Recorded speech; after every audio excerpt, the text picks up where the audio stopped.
Hey guys, I had a kadoban game scheduled with Sprang, but he wasn't quite feeling up to it, so we decided just to have a fun, even game. Well, you probably know how a lot of people play even up better than they play handicap, myself included. And he did real good, even up. So let's take a look. I'm white, Sprang is black. Okay, now most of you probably know the most straightforward way of dealing with this, but let's just look at it. Uh, if I come in the normal way, now or later,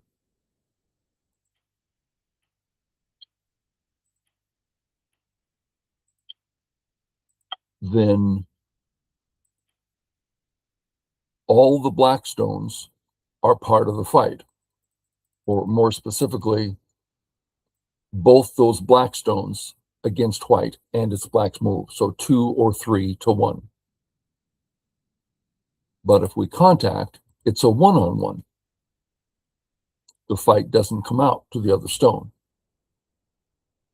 So AI's taught us that this is a good way to do now or later, but AI is not against doing it now. I did it now.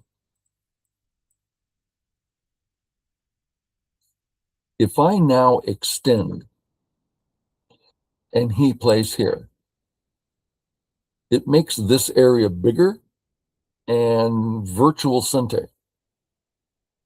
So that's giving away free stuff. So we push once, making the top smaller, although more secure, but still smaller.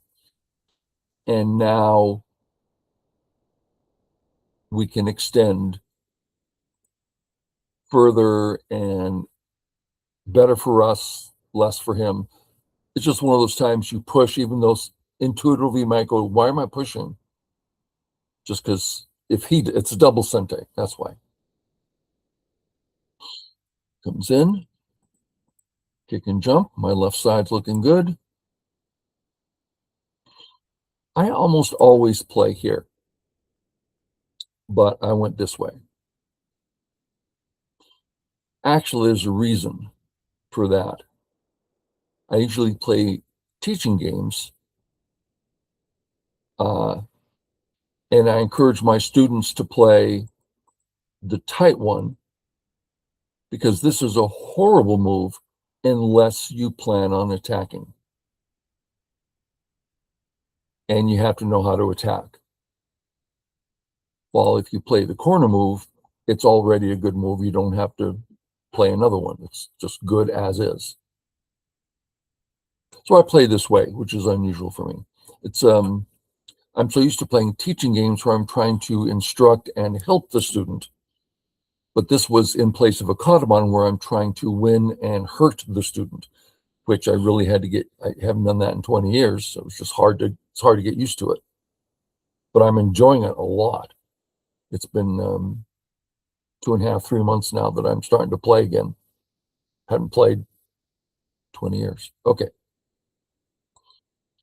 He comes in, which I think is reasonable.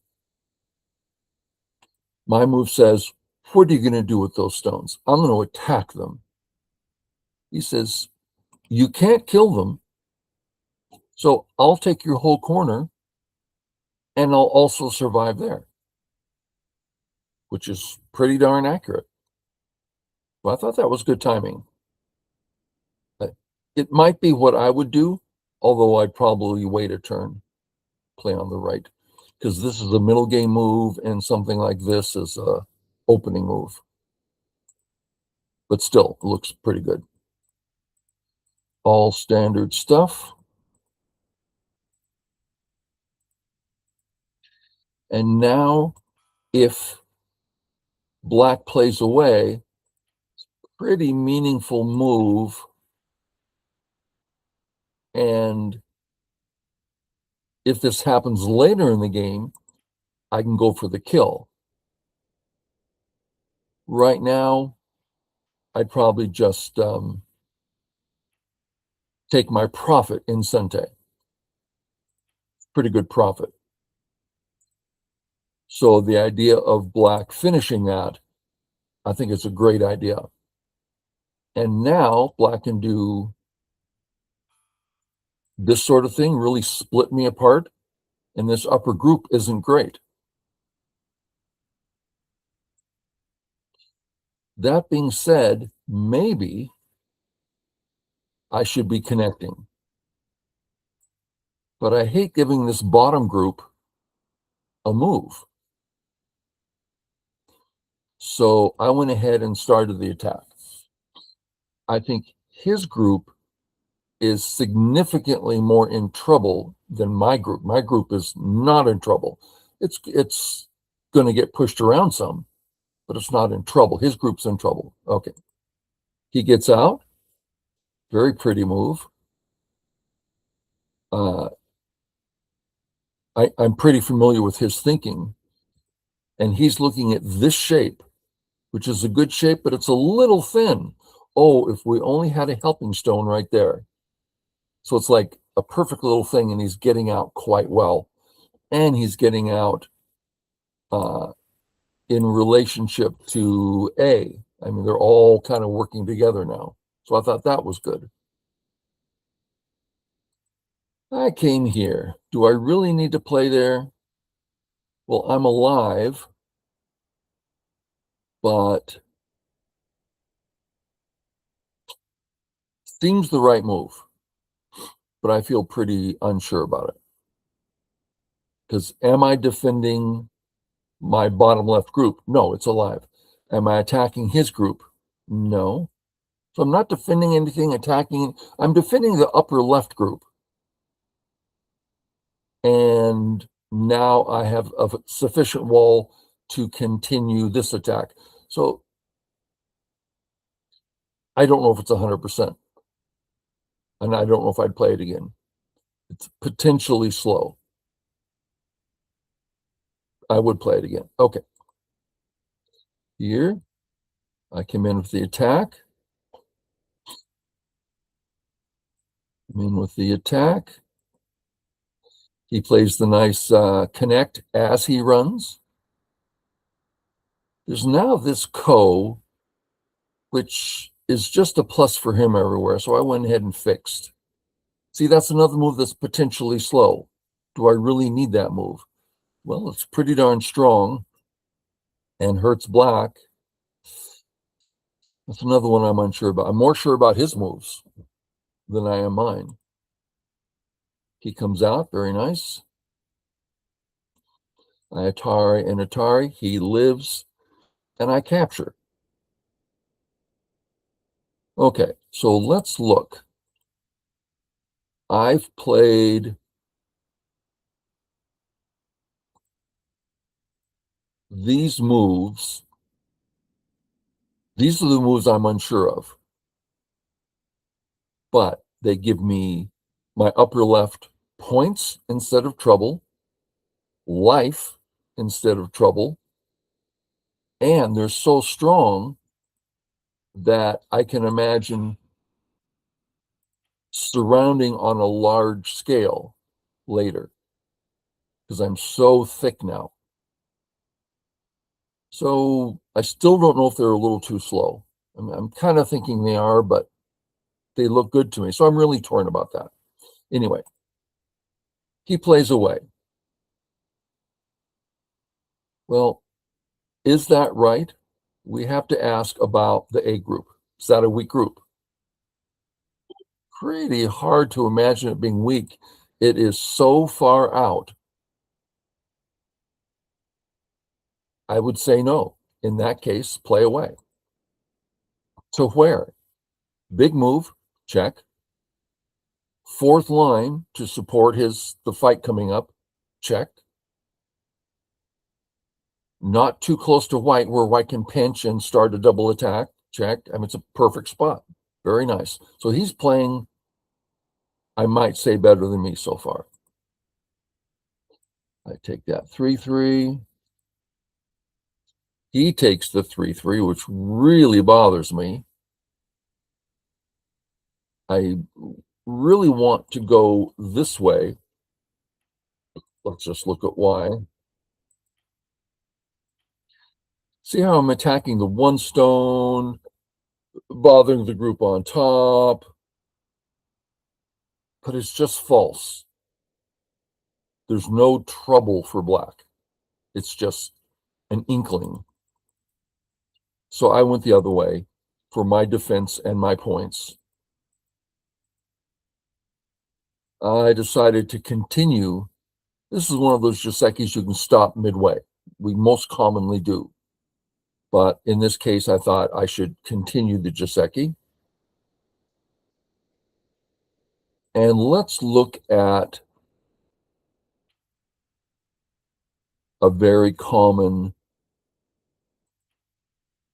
choice here. White, black.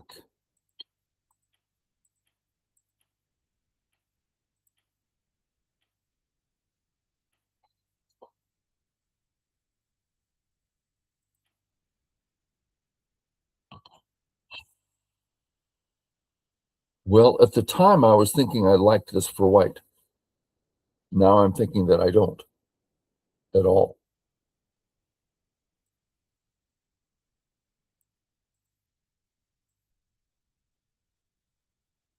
So if I were to play it again, I wouldn't play this.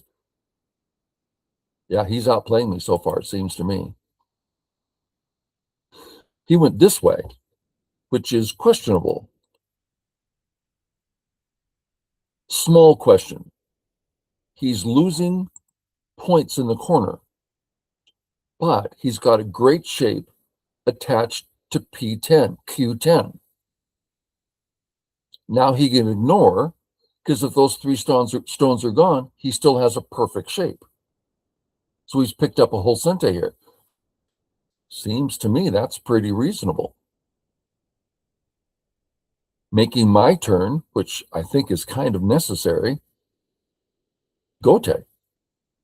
Maybe it's not necessary. Maybe it is. Okay. He makes his wall, all good and proper. Here, first mistake.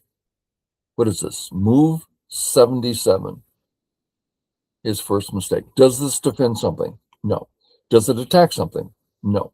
Does it take points? Well, it might take an extra point or two right here. Very small. 2 points in gote. It's really not a lot more. It's not reverse cente, I don't think. If he had done it this way, I would say that's twice as big. Now we're seeing a wall. Yeah, I would say that's twice as big or more. That's a big move, actually. But here, now I can start my own business. I start attacking. I go to split. Now, he played an exceptional move. Now, let's look at what it all means. The 3 A stones, he's given up. I can capture them anytime. I haven't, but I can capture them anytime. So pretty much A is already a done deal. So the extra part, if I kill, the extra part is the 3 B stones, which is 2, 4, 6, 8, 10, 12, 14. We'll go 15 points. So I play this. So that's 2 moves, white and white, 2 white moves, both gote for 15 points. Let's call it 16. So we can say 8 points in gote followed by 8 points in gote. Way small. He catches that and kills the cutting stones. Wow. That's very bothersome.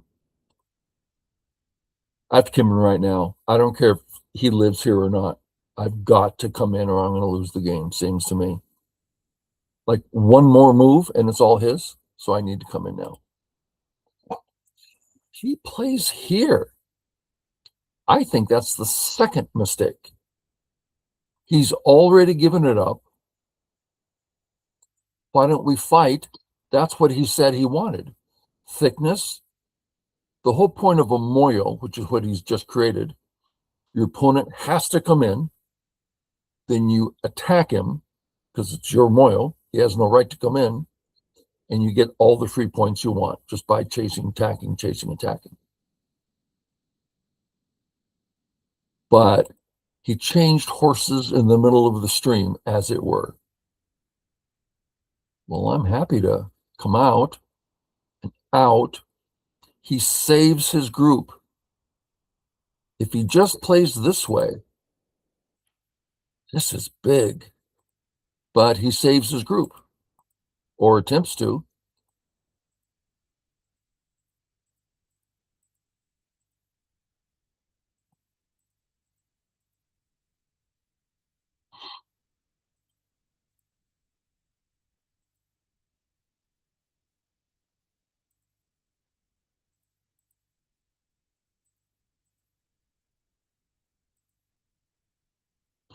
Okay,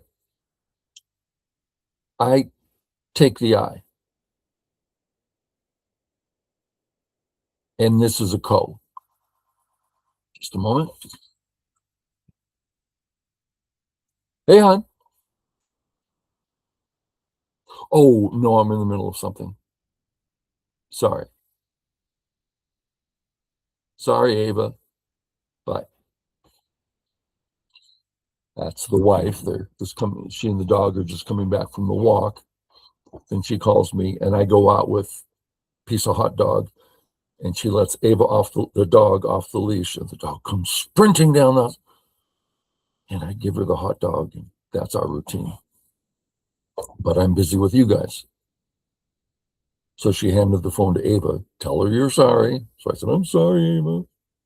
Okay. Okay, so ko. I get anything I want from the ko. All right.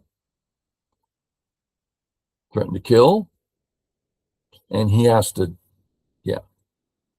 Okay. So let's put it here so we can see clearly. He lived plus a point here, 2 points here, plus the ability to capture. So he gained life plus 6, 5. So I caught this at virtually no cost. And his center group is now completely baseless.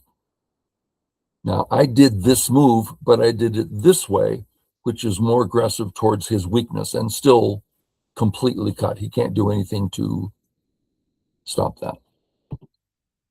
Okay, he gets out, and this is where it's dangerous. Maybe I could have played less aggressive and defended first, but I read out that I would be okay because of the aji of the 2 white stones here. And it turned out I was right, but I haven't looked at all the options. So I get out. Now, if he tries this, it's double Atari. So he's got to take, and I'm out. That's the aji we're looking at here. So I get out and out. I go the other way is kind of important. The idea that a 2-headed group is very hard to kill. Welcome back. I explained to everyone about the call and the hot dog, and I thought it was until 10. I'm recording something. Okay. Thank you. Yeah, 2-headed groups are really hard to kill because you surround it, but it's still out. That's weird. 2-headed groups. Boom, boom. Now he's got weaknesses all over. And the rest of the game is all about him chasing this group.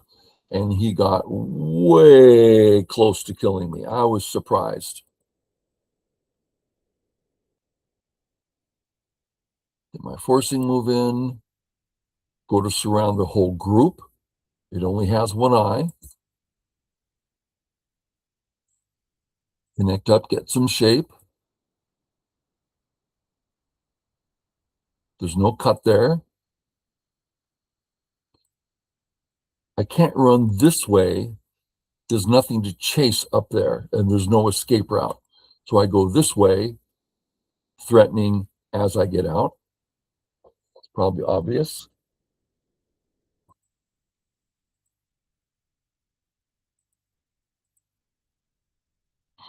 That's good. The surround, time for Tsuji. When do you do a Tsuji? Well, I don't see any moves that are going to help me.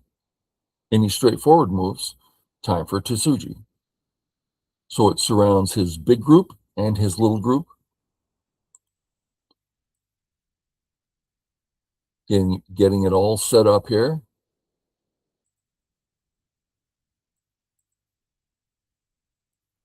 Get an eye.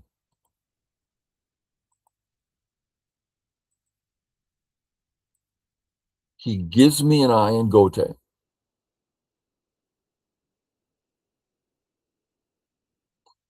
Actually, it's Sente. If I capture, he must play here to make that not an eye. I didn't realize that till now. I can capture in Sente. I did not know that.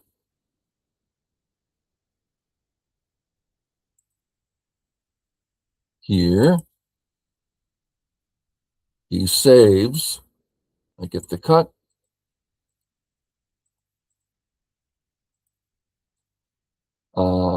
So there's a question about, can I kill him? My 4 stones are about to die, but I'm very strong in the area. I decided let's continue to run, because if I kill over here, it's awfully large also. Tari, Tari, Tari, out. And this is serious trouble for him. And he's dead, which means I'm alive and game over. I didn't realize I could have lived there in a more straightforward way. Okay, so I thought he did fantastic. What was that? 3 mistakes. He did really well. He's one of those players, a lot of us, when we want to, we can play well. But for regular casual games, our game disintegrates. Happens a lot. Okay, guys, hope you enjoyed. Catch you later.